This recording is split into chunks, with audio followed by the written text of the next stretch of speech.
आज हम बात करेंगे कि पोल्यूशन हमारी बॉडी में कैसे इफ़ेक्ट करता है एंड कुछ होम रेमेडीज़ के बारे में जो इससे लड़ने के लिए हमारी मदद कर सकते हैं। और अगर आपने हमारे चैनल को सब्सक्राइब नहीं किया तो जल्द से जल्द उसे सब्सक्राइब करें and for latest videos bell icon को प्रेस करें। क्या आप जानते हैं air pollution is responsible for millions of deaths around the world. इस पोल्यूटेड एयर में जो पार्टिकल्स होते हैं उनके एक्सपोजर की वजह से अंदर इन्फ्लेमेशन होती है and they can lead to a lot of diseases. Heart में they can lead to heart attacks and cause further worsening of your cardiovascular disease. For lungs, आपकी लंग में इन्फ्लेमेशन करके diseases like asthma, COPD, pneumonia, इन सब चीज़ों को cause कर सकते हैं या वर्सनिंग कर सकते हैं। बहुत लोग नहीं जानते बट पोल्यूशन से मेंटल डिसऑर्डर्स डायरेक्टली लिंक्ड होते हैं, जैसे कि depression, anxiety, feeling lethargy, fatigue and just overall sleepiness, आप में चुस्ती और दुरुस्ती ना होना, ये सब पोल्यूशन के इफेक्ट्स हो सकते हैं। Now because of this physical exposure to direct pollutants, आपकी आईज में इरिटेशन हो सकती है, स्किन प्रॉब्लम्स हो सकती हैं या उनकी वर्सनिंग हो सकती है and hair fall, hair damage and premature ageing भी हो सकती है। सो आइए अब हम बात करेंगे कि कैसे हम अपनी बॉडी को एयर पोल्यूशन के इफेक्ट से प्रोटेक्ट कर सकते हैं। So here are some few simple steps that we can take. सबसे पहले, मिनिमाइज एक्सपोजर। अगर आपको ज़रूरत नहीं है तो please don't step out of your house and ये स्पेशली है फॉर एक्सट्रीम एज ग्रुप्स जैसे कि बच्चे एंड बुजुर्ग लोग। और अगर आपको बाहर जाना होता है तो try to wear a mask, preferably N95। अब बात करते हैं exercise. Daily exercise has shown कि टॉक्सिन एब्जॉर्प्शन उसमें डिक्रीज होता है, पर इस वक्त शायद आप एक्सरसाइज इंडोर्स ट्राई कर सकते हैं या इन अ जिम या कोई पार्क जिसमें पोल्यूशन कम हो। अब बात करते हैं कि हम खाने में क्या क्या चेंजेस ला सकते हैं।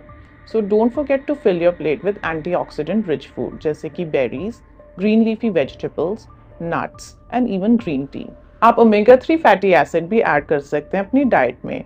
ये आपके इम्यून सिस्टम को सपोर्ट करता है and damaging effects of pollution के अगेंस्ट फाइट करते हैं। And don't forget to stay hydrated. We recommend कि आप कम से कम 2 to 3 litres of water every day पिएं।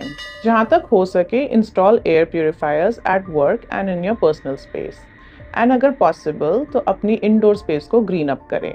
Use plants like snake plants, spider plants and they act as natural purifiers. हम कुछ चीज़ें मिनिमाइज भी कर सकते हैं। On a personal level, try to avoid going outside अगर आपको ज़रूरत नहीं है। सेकेंड, अगर आप स्मोक करते हैं तो try to avoid it and if better quit it. And at a community level हम कूड़ा ना जलाएं और ऐसे ही अपने आसपास के लोगों को इस बारे में अवेयरनेस दें। आइए अब बात करते हैं कुछ होम रेमेडीज़ के बारे में जो इस पोल्यूशन के डैमेजिंग इफेक्ट्स को फाइट करने में मदद करते हैं। सो सबसे पहले है तुलसी। आयुर्वेदा में तुलसी को मदर मेडिसिन ऑफ नेचर भी कहा जाता है। तुलसी हैज कॉफ रिलीविंग प्रॉपर्टीज जो एयरवे को सूद करता है एंड स्टिकी म्यूकस को बाहर आने में मदद करता है। दूसरा है हनी। हनी में बहुत सारी एंटी माइक्रोबियल प्रॉपर्टीज होती हैं। Also it's a very effective cough suppressant. Honey आपको रिलीफ देता है चेस्ट कंजेशन से by helping you loosen that mucus and cough it out.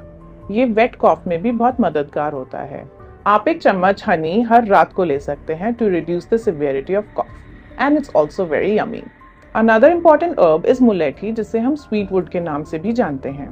ये भी एक बहुत स्ट्रॉन्ग कॉफ एक्सपेक्टोरेंट होता है एंड आपके कंजेशन में हेल्प करता है। Other important herbs include salt, जिसे हम ड्राई जिंजर के नाम से जानते हैं।